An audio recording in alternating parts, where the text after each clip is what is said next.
Can we talk about these clickbaity misleading headlines? Game Science CEO criticizes the Game Award selection after Black Myth Wukong loss. Black Myth Wukong director tearfully bashes the Game Awards. I came here for nothing. Black Myth Wukong runs back the controversy circuit following Game of Year loss. Controversy, yes, when news writers cherry-pick quotes and mischaracterize the context and the tone of what is being said. I have not played Black Myth Wukong, and I have zero opinions about whether the game should or should not have won the Game of the Year award. I just find it extremely dangerous when things are taken out of context and then misrepresented, intentionally or not, and then peddled for public consumption. And so here are my main takeaways from Feng Ji's social media post. This was posted 2 days after the award ceremony, so this is not a knee-jerk, spur-of-the-moment reaction like he wasn't trying to air his grievances. This was an attempt to address the fans of the games because the topic had been trending on social media. This is more of a self-reflection piece. He first shows gratitude at winning 2 of the 4 nominations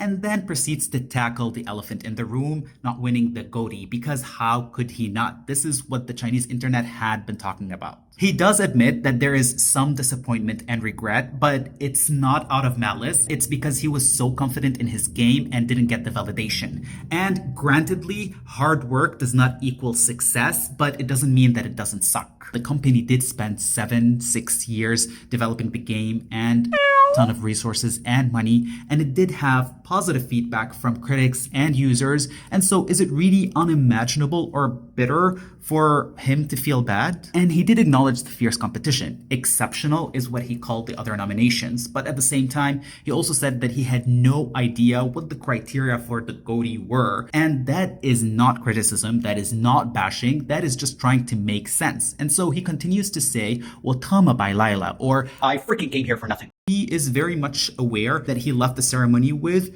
2 awards, but he did leave not knowing what boxes the game did not tick for it to win that top award. In his post, he continued to say that confidence shouldn't be tied to winning because that is out of his hand. But what is within his control is to keep working and doing what he believes in. That is to make better games and create content that make people feel truth, goodness, and beauty, which to me sounds like a Miss Universe answer, but sure, if that's his aspiration in life, go ahead. It really baffles me why some people chose to just select a few sentences here and there that might sound negative without any consideration to the entire post, which is 7 paragraphs. So it is a long read. And he really ended it on a positive note with a Hemingway quote. Is he a sore loser? Maybe. I don't know the guy, but at least he didn't show it in this post. I will leave links to it in English and Chinese. You go read it and be your own judge.